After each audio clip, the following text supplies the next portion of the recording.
Hey guys, hey, it's Safemoon Castle, and I'm actually reporting from Las Vegas. I ended up coming over here real quick to see one of my cousins. Yeah, so we're gambling a little bit, and we ended up talking, and it ends up that he has crypto actually, and not only that, he's been buying for Hey, how long have you been buying crypto? I've been buying crypto for at least 5 years. So he's been buying crypto for at least 5 years. So he's seen he's seen the market for at least 5 years. Hey, let me ask you something. What got you into crypto? Well, what got me into crypto was I needed extra money, so I started looking up into crypto. And at first, I didn't believe in crypto. Actually, at the time, if I remember correctly, Bitcoin was around $400, and I was too scared to buy something that was worth that much. So I ended up buying Litecoin, like around $20. So at that time, what other coins besides Bitcoin and Litecoin do you remember seeing and thinking about? Should I purchase that? Those were the only two that I was actually looking at. Matter of fact, those are the only two that the crypto community was talking about. Is that the crypto community on Reddit way that are called cryptocurrency guys, or which community way? On Discord, or where do you go? I don't recall what I was looking at, but I know Litecoin was the next big thing. That's what it was called, silver or Bitcoin. Hey, and then another interesting thing is that technically at that time, I kind of ended up hanging out with this guy like every day. And at that time, I remember very specifically at that time, Litecoin was pumping, man. That shit was pumping, man. I swear to God, that shit every fucking day was like $50 more right way. It was like $300 at a time for like one coin, right? I remember when I bought Litecoin around $20, it actually jumped up to around $400. Yeah, so he's seen price explosions when it is. And then I remember, I believe I asked him if he was gonna sell, and he said no. Right? You say you weren't gonna sell, Wade? No, I was very new in the market, and I actually got a little bit too greedy, and I held on. I did not sell to like around 210, 220. No, and we learned that lesson again with SafeMoon. We learned that we see on our way, then we buy it. Okay, all right, so let me ask you this. What's your biggest bag? Where do you feel safe, way, putting your money at night, way? Well, right now, looking at the market, I do not feel comfortable with any other crypto because you just don't know when it's going to go down. Even Bitcoin? Even Bitcoin. It could just go down any minute. But what I do is I day trade cryptocurrency. I wait till the market's down, I buy, and then it just goes up just a few, even if it's just a half a penny, and I sell. But I put enough money in there where I make a decent amount of money.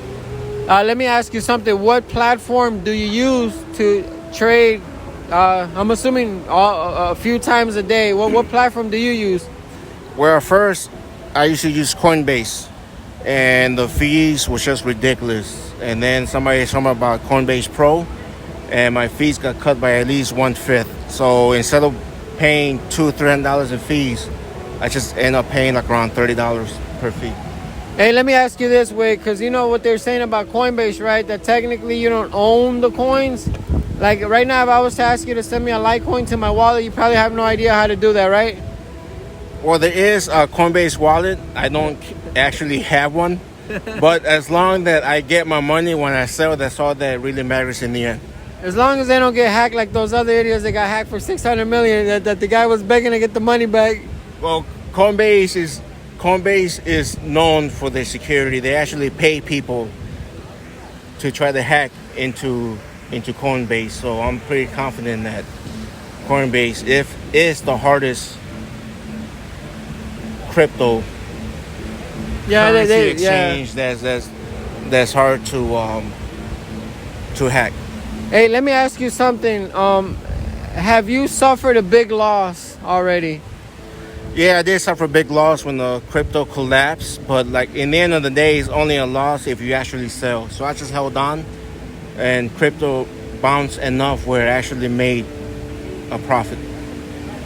Yeah, because I don't know about you guys, but with the most of us right now, this is technically our first crash. Supposedly, it crashes every few years. And we just happened to catch this one. The only thing I'm kind of happy is that I put a majority of my money after the crash. Hey, let me ask this guy about SafeMoon, because technically this is a channel about SafeMoon, and that's all we talk about. Hey, tell us, how did you hear about SafeMoon? Hold on, let these guys, they're racing, guys. We're in Vegas. Everyone's betting here, guys. Hold on, let the racers pass by.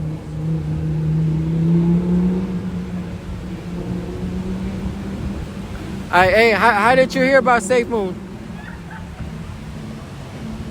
We got time. We got time.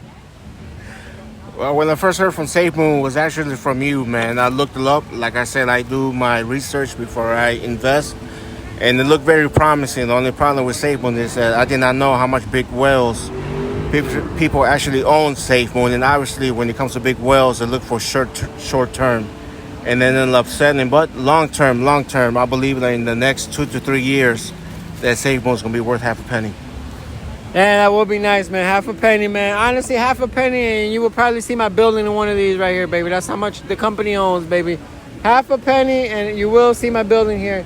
All right, so let me ask you this, because technically, as far as wells, the community has only had like one major well, and technically had about 100 trillion coins, which, honestly, guys, I made a video about this. He literally bought 100 trillion fucking coins on day one. And out of those 100 trillions, he sent 30 trillion to the burn wallet. So there's a little bit of debate if that might be the SafeMoon developer. We don't know. But at the end of the day, he was the biggest fucking whale. He sold literally every day, David. Every day he would sell a trillion away. He had 100 away every day. And SafeMoon's barely 100 and some days old. So recently, he ran out of money way. He can't dump anymore. Do you have anything to say about that? Like I said, long term, SafeMoon. If you're gonna buy SafeMoon, think long term. Don't expect to get rich between a month or two.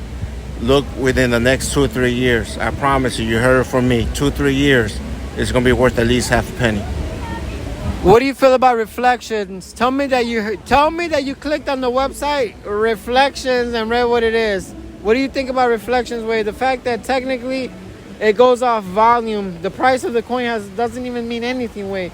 If you got 10 billion in volume, technically 10% is $1 billion, which gets distributed to everybody, Way. So I could be waking up making $1,000 a day just literally doing nothing. The world has never heard of it, Way. What do you think about it, Way? He's lost for words. He's doing the math right now. He's pulling up his calculator. Yeah, so we got Reflections. Hey, have you heard of Cryptonomics? You haven't heard of Cryptonomics, Way?